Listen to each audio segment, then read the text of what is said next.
Well, I'm an alcoholic and my name is Frank. And that was just a lot of nice things right in a row.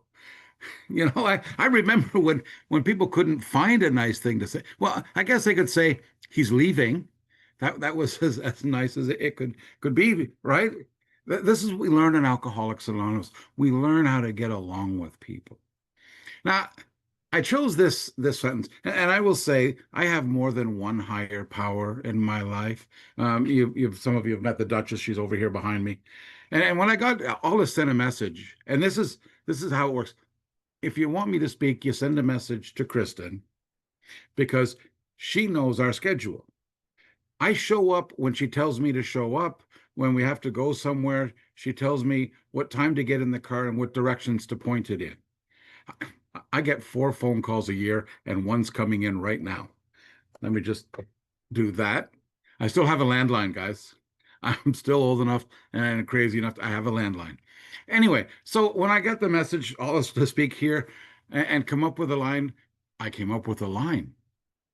And my higher power said, no, no, no, not that one.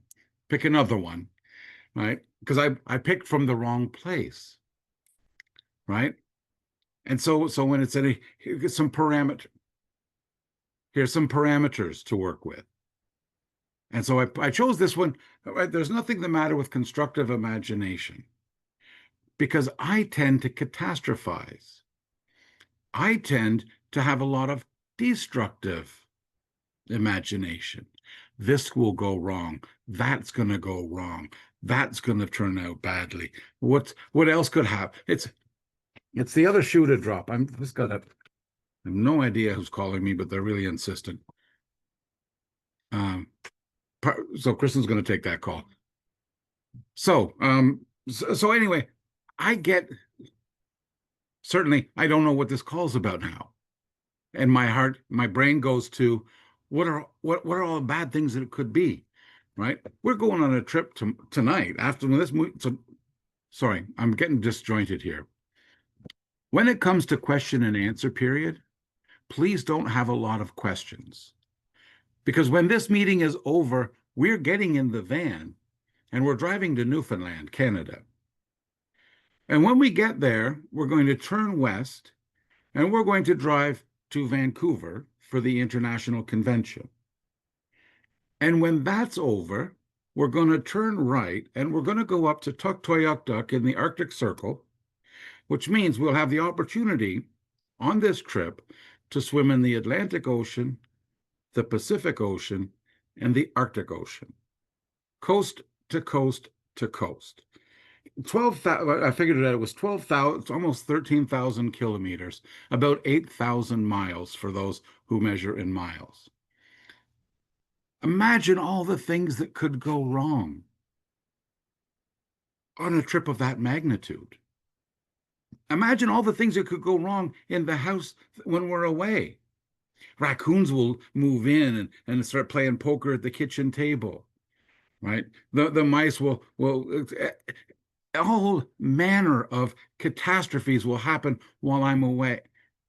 And in there somewhere is going to be, we're going to get on a boat and we're going to circle around an iceberg that's 150 feet high. And 90% of it's below the water. And we're going to see whales. And instead of me focusing on seeing icebergs and seeing whales and seeing Una, who's in Newfoundland, right? And hanging out with our friends, because we have a list of a bunch of you folks who are on the way. All I'm thinking about, my imagination runs to what's going to go wrong next. You see, and in the third step, when I turn my will and my life over to the care of God as I understand God, I should have been able to let all of that stuff go. I should have been able to say, it's going to be fine. When all the electronics came, right, for our van, so we got to use the battery to power the battery charger to power so the lithium battery, so we have electricity to do all of our stuff and all of those components, but I don't know how to set them up. So I had to get a guy to set them up. Well, when's he available? We got it done yesterday. We're leaving today. God takes care of those kinds of things. It just comes together. That's been my experience. And yet I can't just trust that it's going to come together. But what about? But what about? And so there's nothing wrong with constructive imagination. I wish I could have a lot more of it. I get that and sometimes I have to make a conscious effort to get out of that place where I'm thinking about all that can go wrong. And I have little tricks that I do that may or may not work for you. The multiplication tables work for me. If I start going through the multiplication tables, I'm not worried about, will a skunk live under my deck when I'm away, right? And I do those kinds of mental things just to change my thinking because I know it's not healthy. When we're away and we're leaving tonight, but we're not coming back until mid-August. Whatever's going to happen to the house is going to happen. That's why we have insurance, right? Alice had a place in California that had a flood. Well, insurance dealt with it. It's fixed. Things get fixed. Why can't I just believe that things are going to just get fixed? I don't know. Self-reliance failed us. That comes in our text, right? That's why I have these fears. And you see, the opposite to fears is faith. Right? And this relationship with God as I understand God, this idea that I turn my will and my life over, and I've experienced God taking care of me in so many ways in almost 15 years of doing this deal. I could not catalog all of the things that worked out well that didn't need to work out well. And I don't know why. We went to see Bob D last summer, the summer before, and he gave us this idea of instead of God, let's just call it something. Something happened, and it turned out well. Something happened, and suddenly this fell into place. So, and my life is full of all of those experiences, of things just working out. There was a little thing just at the start of this meeting, right? I got a chat, and we're sending back and forth, and the answer was that was way too easy. When I get out of the way, it's easy. But when I decide that I need to do it my way, it gets difficult. I'm swimming upstream now instead of just enjoying the ride, right? I'm trying to make it happen instead of let it happen. And so this idea that I'm praying for knowledge of God's will for me and the power to carry that out, right? I don't know where I'm supposed to be. I am where I am. And my job is to make where I am a little bit more pleasant for the people who are also here, whether it be this meeting, this living room, or the people that we're about to meet on this epic journey that we're about to take. My mother-in-law has in her garden just it's a little rock and it's engraved or marked on it somehow. And what it says is bloom where you're planted. You see, I've got a garden here. Kristen takes care of the garden, but I used to before her. I would split the hostas and take a bit of this and put it over here, right? And think it'll do well over there. I didn't ask the hostas how they felt about it. I just split them and moved them over there. Sometimes God just moves me to places. And sometimes he moves me because that's where I'm supposed to be. And sometimes he moves me because where I am isn't where I'm supposed to be. And I don't know. I just kind of go where I feel like I'm being pulled or pushed or directed somehow. That all came with this relationship with God as I understand God, that I work on, right? It doesn't just happen. No relationship ever just happens. Love at first sight is great, but if you want something lasting long term, well, there's a bit of effort involved. And it doesn't need to be hard work. Kristen and I have been together 14 years. We haven't had an argument yet. I haven't found anything to argue about. Right? We've always been able, and she's in the fellowship as well, but it talks that we make decisions by discussion and vote, and where possible, by substantial unanimity. We talk about it. We compromise sometimes. If she's got a place she wants to go and I've got a place I want to go, she gets out of my way and I sit down with a spreadsheet and a map and a stopwatch and I figure out how we can do both because we can do both. Right? I spent probably, well, 3 months planning this trip. The 2 months before that, we were going through the United States of America. We're going to be in every state west of the Mississippi. That was a great plan. It was a great trip. But politics got in the way. Things changed. And instead of me being the old bullheaded, stubborn, no, I need to have it my way, I prayed on it. And God said, go somewhere else. There's a James Taylor song called Home by Another Way. And it tells a story from the Bible, but the chorus keeps running through my head. Home through another way. Just go another place, go another way, go another time. It doesn't have to be the first way I thought it should be. My experience has been my very first thought is generally not the one that I ought to go with anyway. Right? So it talks in this constructive imagination. It's this perhaps I'm reading from the 12 and 12 here, right? Perhaps the real trouble was our almost total inability to point imagination toward the right objectives. Now, that would be easier if I knew what the right objectives were all of the time, but I don't. Sometimes I think I ought to go a little bit to the left, but it turns out, no, I should go to the right, right? Up here, we're up on Georgian Bay, and some people have canoes. I don't, but I've been in one often enough that you can point the canoe to where you want to go. You can paddle like crazy and then stop paddling. You might have enough force and enough velocity to get you to where you want to go, but there's currents and there's wind that will take you off course. I need to continually adjust my course. I need to continually check, where am I? And where have I been? And where do I plan to be?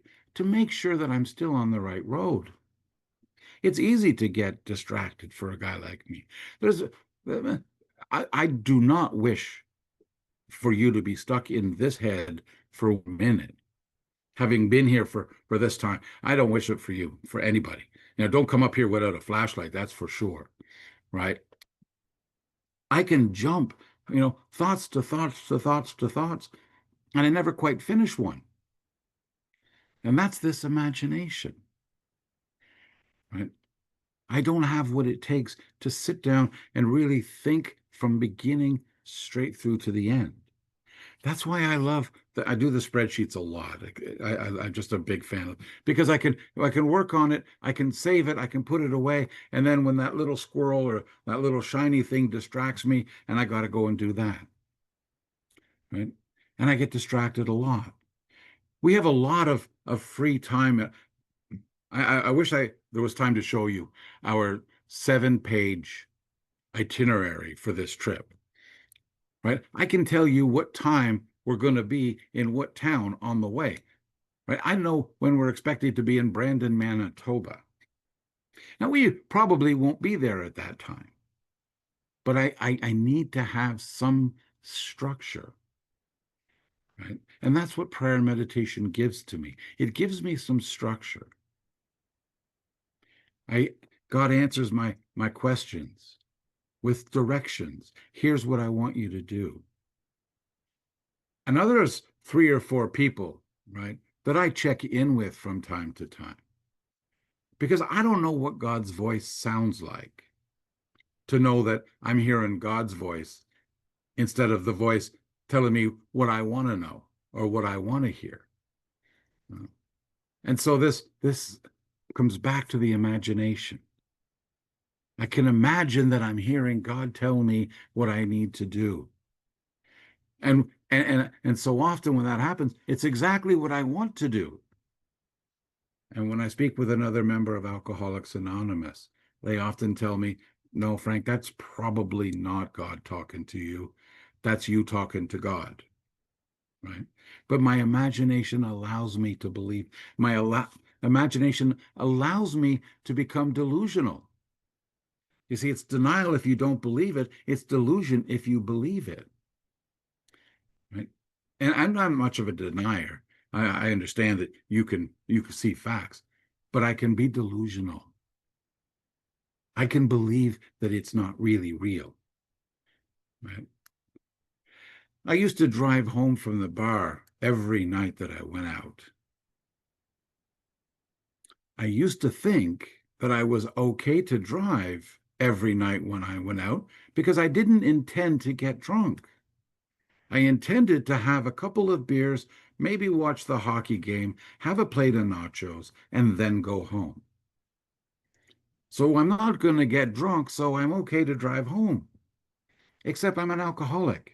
And I don't know I'm an alcoholic, so I don't know anything about a phenomenon of craving. I don't know anything about once I have one, I need to have two. And when I have two, I need to have four. When I have four, I need to have eight. I don't know anything about that. I keep changing my mind. I keep getting ready to leave, and then Ollis shows up, and it would be rude if I left and didn't have a drink with Ollis. So I'll stay for a drink with Ollis, and then Ginny's going to show up, and then Sherry shows up, and well, one short one for the road. Remember that? That's insanity. Here I'm going to have something that I know will impair my ability to drive a car just before I drive the car. That's clever thinking, isn't it? But that's how I'm thinking. And then I get to, well, I was going to stay watch the first period of the hockey game, but I'll stay for the second, right? And then the band's starting to tune up. Well, I'll watch the first set of the band, right? Because I like music, right? And the first set's over, but they haven't played Mustang Sally. And I like Mustang Sally, and every bar band plays Mustang Sally. So I'm sure early in the second set they'll play Mustang Sally, and then I'll go. Except by the time they play Mustang Sally, I'm just comfortable. There's a girl over there I've got my eye on, right? And I'm thinking I'm changing my mind. But you know what? Nobody else in that building thought I was leaving before last call. Nobody. They all knew because they just understood the reality of my life. And I didn't. I was delusional. That's part of imagination. I imagined myself as a sober person. I imagined myself as an upstanding Christian male. When I got sober and I did some inventory work and realized that maybe I hadn't been so righteous as I had thought, that maybe there was some things that I should go back and make amends for. Then I get to imagine how that's going to go, right? And that tells me that maybe not, right? My imagination tells me that there's danger in making these amends. But the reality, if I don't make these amends, is I live in this feeling of being almost stretched on the rack. I've not been stretched on the rack, but I can creative imagination. I can imagine what it would feel like being pulled in a bunch of different ways. And so I had to do that knocking on doors thing. I had to make sure that there's nobody from my past that I couldn't sit at a table with at somebody's wedding.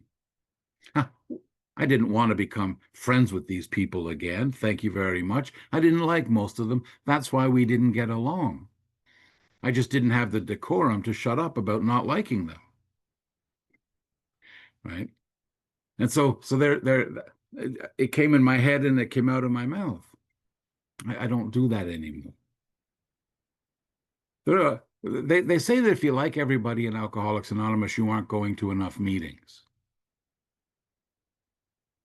There are people in Alcoholics Anonymous I don't like, and I don't think any of them know it. FYI, I've seen everybody on the picture. It's none of you. I like all of you. So, right. But this, I keep going back to, right. The problem is not my imagination. Alice and I, there's a woman named Alex that used to come to the Bronx with us all the time, right? And Alex said one time, the problem was never the thing. The problem was my relationship with the thing. How do I feel about what does it mean when? Right? When somebody turns their camera off while talking, what does that mean? Oh, they don't like me. Oh, maybe I'm saying the wrong thing. Maybe, right? And that's that kind of imagination that I am prone to. No, what it means was somebody got a phone call. What it means was somebody needed to check in on their child. What it means is somebody's eating an ice cream cone. What it means is nothing at all. And yet I can make it mean something. I can make this thing become huge. And I can trip over it over and over and over again. When I can learn to turn that stuff off, when I can be content with, I don't know, then I can be more happy, more joyous, and more free. And this program promises me and promises you that if you follow these directions, the best days of your existence lie in front of you. Of all of the promises that we talk about in AA, the ninth step promises, the fifth step promises, that's the one I'm taking to the bank. The best days of my existence lie in front of me if I continue to do steps 10, 11, and 12. If I continue to build this relationship with God as I understand God, and believe me, I don't understand God. I have again, this little flights of whatever, right? God probably doesn't look like me, although he may. Right? I kind of think I'm looking more like Elijah, but I don't know. But but what if God doesn't look? What if God looks really like Yoda? What would I say then? Well, joke's on me. Okay, fair enough. Right? You know that little song? You put your left foot out, you put your left foot in, you do the hokey pokey, and that's what it's all about. What if on the last day, God or one of the angels says, Frank, that's what it was all about. You weren't supposed to worry about the raccoons moving into your house when you were away. You weren't supposed to worry about a faucet dripping when you were supposed to just go and have fun. And look, I made the whales and I made the icebergs for you to see, and you didn't notice them because you were too damn upset with your destructive imagination. I can imagine that conversation. All of those things that God put in front of me for me to see. And I was too busy. I didn't notice them. Some of you who've been hanging around with me for a bit know that Kristen and I we're big fans of monarch butterflies.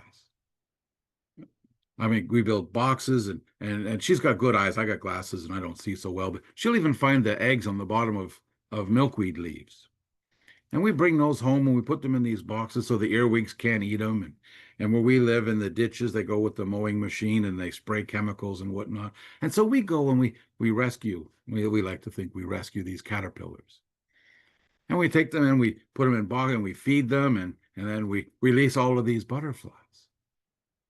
One year we let go 250 butterflies that might have been mown down. Now we stopped doing it as much as we did because the poor Duchess got a horrible case of the poison ivy one summer walking through those ditches. So we don't do it as much, and now we travel so much more.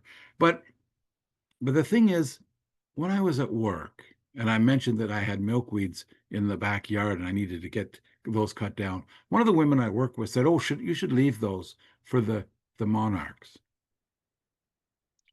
And I saw that as a great opportunity to not mow my lawn anymore for the monarchs, right?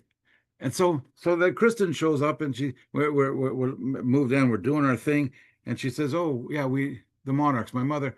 Yeah, another little aside, you can get tags to put on monarch butterfly wings. And when the little guys get to Mexico, if somebody finds the monarch, they get the number, they put it into the computer, and it will tell the monarch butterfly people that your butterfly was found in Mexico. Anyway, she's all up in this kind of thing, right? And I'm recognizing how much nature there is in my backyard. I had not noticed it before. I never went back there. I think I got time to tell one more funny story. It's an Allie story. Allie was over. We were having coffee on the deck, right? And Allie was amazed at all of the wildlife. There's birds and Kristen, she's got a crow named Russell that comes to eat peanuts, not from her hand yet, but there. And she got chipmunks that crawl all over her and eat take peanuts, and she's named them and whatnot. And blue jays come and well, Ali and we're in the back. We're having on the deck having a coffee, and he's noticing all of this nature. And we go in the house to do something, and we come back out, right? And there's a cat sitting on the deck, and one of the chipmunks pops up, and the cat grabs it, and it's like Ali's like, "What? Oh my God! What?" That's the circle of life, right? But I get to see all that stuff that I used to miss, all of those blessings that God has sent for me that I just was oblivious to for so long. I get to enjoy them now. All of the birds that I wake up to. The robins here started at almost 5:42. I think they have a little alarm clock that goes off, and that's when they start, right? I love the sound of there's the first bird in the morning and the last bird at night. I remember covering my head with the pillow, make it stop, make those things go away, knock it off. I have a headache. Not anymore. Now I'm excited about all the things that are around me. Like the iceberg, I get a tip of it. I get 10%. 90% of the blessings pass right by me and I don't notice them right away. Maybe later on I'll catch on and say, oh yeah, that too.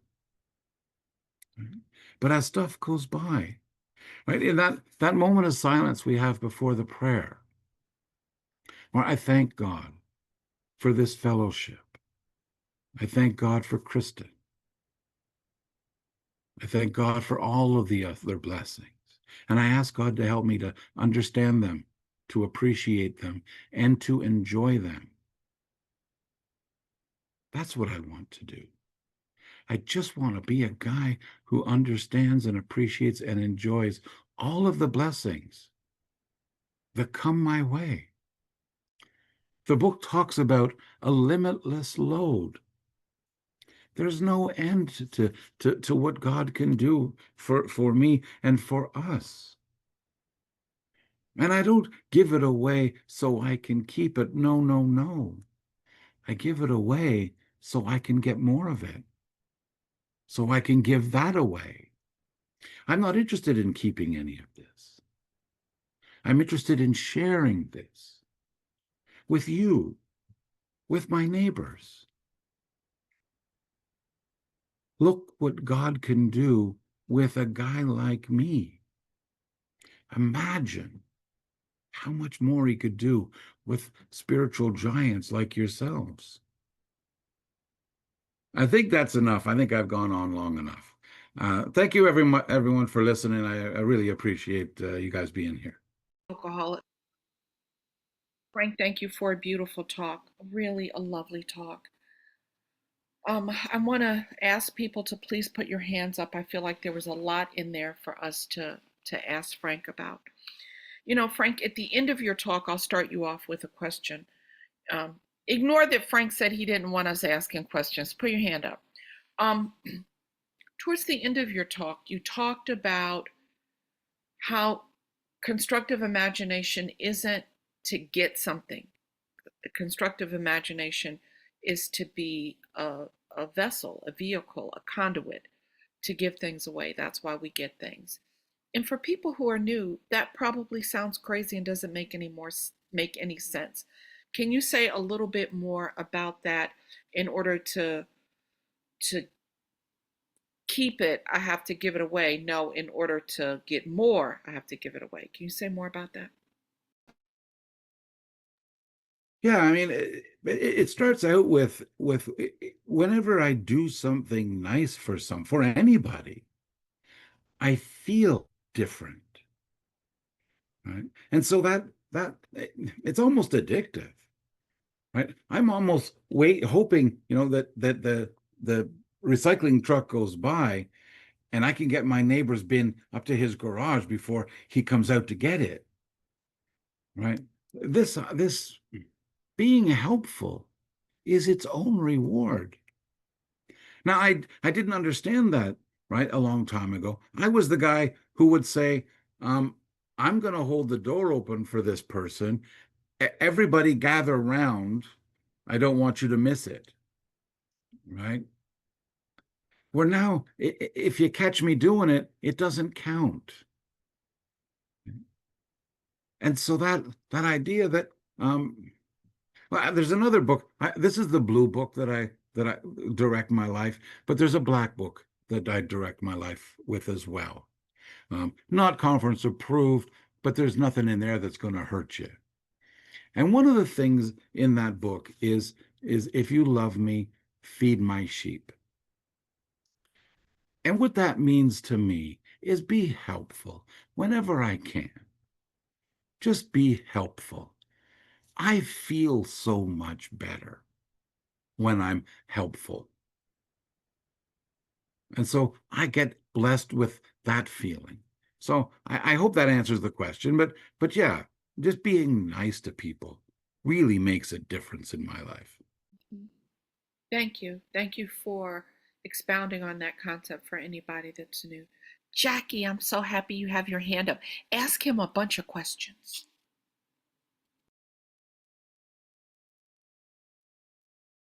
I will ask him a bunch of questions. Thank you, Franks, for sharing. I really appreciate everything you said, and it really made me sit back and think about stuff. And but the one thing I had a little question mark on my notes was you said something about how to turn that stuff off, and be content with I don't know. And when my mind starts racing, well, I immediately know that I'm trying to control a situation. But it's like it can go on for days, nights, until I finally sit down. But what is it you could share with us on how to turn that stuff off? How do we turn it off and really accept life as life is? One of the things that I like that you said that I said was I don't know. I don't. So what I do is there's some mental exercises that I have found work for me. Right. One of them is the multiplication table, any of that sort of thing. I also can focus on a different problem. Right. I remember I spent a lot of time trying to figure out how to how to make a rain barrel that wasn't going to be prone to mosquitoes. Right. So screens don't work very well, and I thought, okay, well, if you put dish soap, that'll make a film in right. And that took me away from the problems that I was perseverating over that I couldn't solve right now. You see, in the ninth step promise, when it says that God would do for us what we couldn't do for ourselves, once I've done all that I can do about a particular problem, I need to leave it alone. And if I can constructively focus my attention on a different problem, fancied or real, right? then I get away from perseverating on this thing I can't do anything about anyway. And so one of the beautiful things is I'll tell you this, plan a cross-country road trip. So get on Google Maps, right? Put in a starting place, put in an ending place, and figure stops along the way. You may or may not go there, but for an hour and a half, you haven't thought about the vacuum cleaner broke and I can't go to the store till tomorrow morning and I didn't vacuum the carpet, right? So those are some things that work for me that may work for you. That's a great answer. And I just want to say how horrified I was when you said the times table. I like much better the planning parts of it. And for anybody that loves us, when the chat opens, you can put proliferate in the chat for people since Frank's got SAT words for us tonight. Regina, come on in, my friend. Hey everybody, Regina, recovered alcoholic. So happy to be here. Yay. I'm not working right now, so I can make this 5 o'clock. Woo! Frank, what a treat and a delight to hear you. I do have a question, but I just want to say what I kept feeling was just joy, this beautiful stream of contentment and joy. And bless you. Thank you. You talked a lot about delusion. And I have to say, in my journey of sobriety, that has been devious, cunning, baffling. And I think I'm still in it. However, I want to hold it with I have a prayer and meditation practice. And we do come to rely on intuition. And it's such a beautiful gift. And I would love you to just talk a little bit more like when you were on your travel and you got to someplace that didn't feel good, my interpretation, you moved to another place. Now, to me, that's intuitive, but if you could expound a little bit about the growth of intuition. Thank you. Great to be here. Yeah, I, page 55 tells me that inside every man, woman, and child is the fundamental idea of God. That's where that little voice seems to come from that says, don't get into that car. Don't go to that place at 10 o'clock at night. That tells me that maybe don't swim here. Kristen and I were in Galveston, Texas, and we thought we wanted to swim in the Gulf of whatever they call these days. All right. And so as we're walking along the beach, we see some people are fishing and they're up to their thighs in the water, but nobody's swimming. And we think,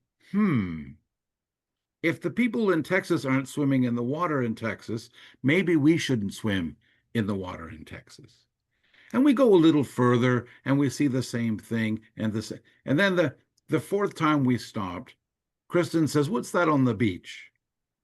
And what it is the front third of a shark. Now, whatever has the back 2/3 of the shark is probably out there. So that little voice that tells me maybe don't swim here.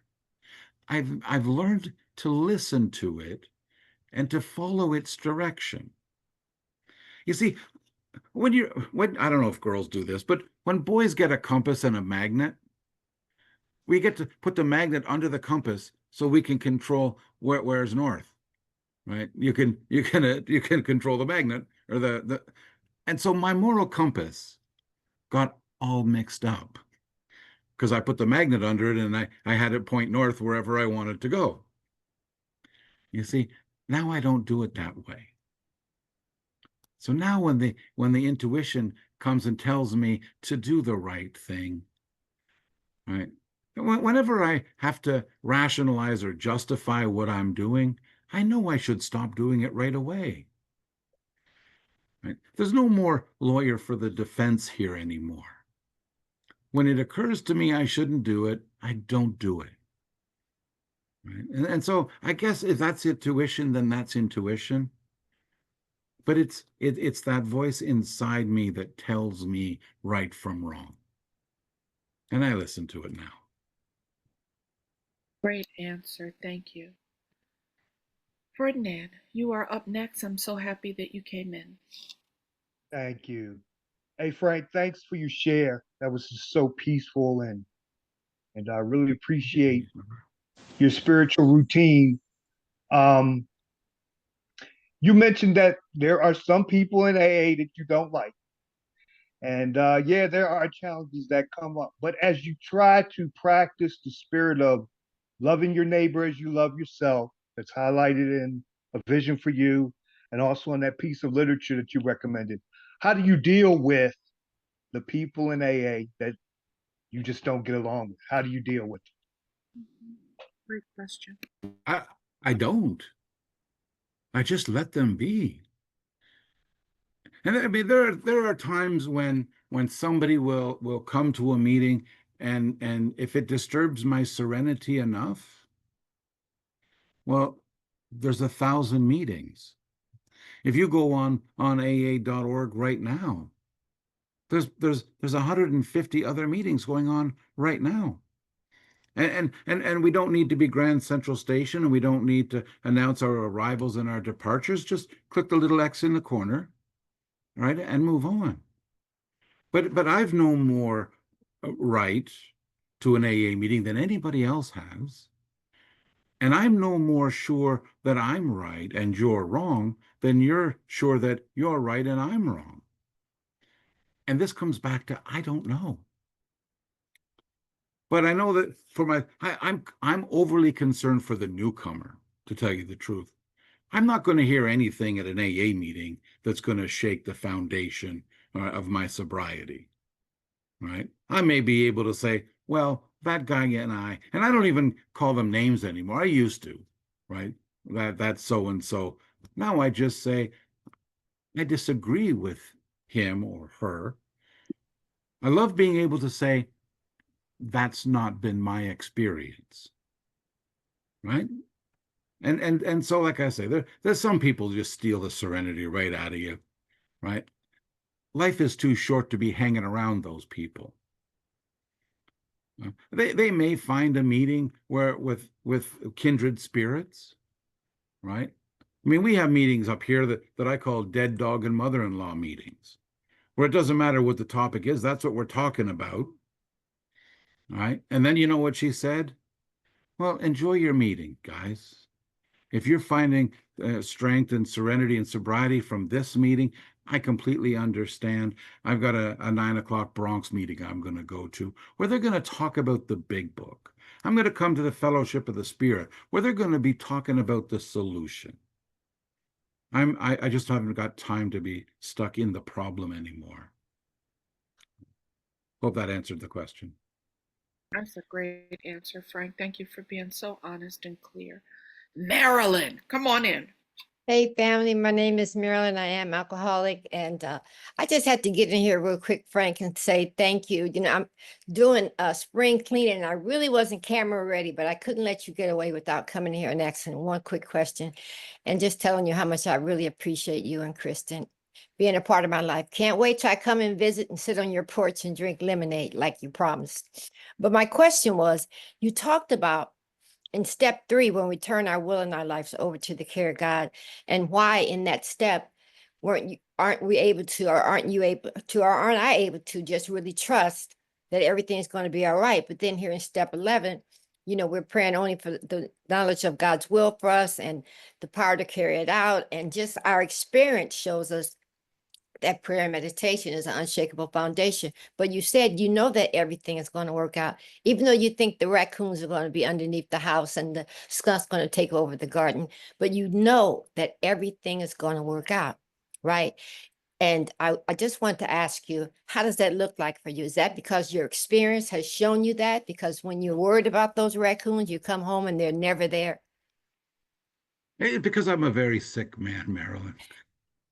Right? I've got this disease, Marilyn. I've got it bad. Right? And so no amount of evidence to the contrary is going to get this diseased mind to see the truth. right? That everything will be okay. And if the raccoons move in, the insurance will pay to get it fixed. Or we will just come in and they'll choose some wires here and some wires there. We'll have a fire and then we'll start over again, right? As long as nobody's hurt, it's only stuff, right? So for me, turning it over from, well, let's look at this meeting tonight, right? So we expected the meeting to open at 10 to 8. I log in and it says the meeting hasn't started yet. So what do? I panic. Well, I look for Allie's number. I don't have Allie's number. Right? I got to call Kristen over here because she's got international. Get a hold of Alice. Get a hold of Calvin. Get somebody. Or I could just wait. Right? And if the meeting doesn't happen, then I leave an hour earlier for our trip and we get one more hour of daylight. Right? But I don't know how to do it all the time. I just don't. And so this peace and serenity, and I'll tell you, I can present peaceful and serene for an hour at a time. But if you go to the park and you look at the ducks on the lake, on the pond, right? And at the top, they look so, underneath, they're paddling like hell. That's me, right? I'm just going like crazy under the surface, trying to keep this thing, right? And the reality is, I don't need to do that. But fear creeps in. It no longer drives me the way that it used to, but it's not gone. The book promises me that it could be gone. But here's the next time somebody gives you how it works, if you could purposely misread it, to say, rarely have we seen a person who has thoroughly followed our path. Right? I'm doing my best. Thank you. Hope that answers your question. So, as it happens in this meeting, we've got 3 minutes and we have 2 questions. My friend at 718, I'm not sure we're going to get to you, but Benny and the lovely lady, please come in. Hi, friends. I'm Benny. I'm an alcoholic. Thank you, Frank, for a great message. I live in this town just beside Frank, and sometimes we're fortunate enough to go to meetings together. And I want to tell you, this is as genuine as it gets. That's the way Alcoholics Anonymous works, and we're both on the same page. And with that, I'll just say thank you so much, my friend, for being my friend. And happy trails. Look forward to seeing some photos. Take care, buddy. Have a good trip. Thank you, Benny.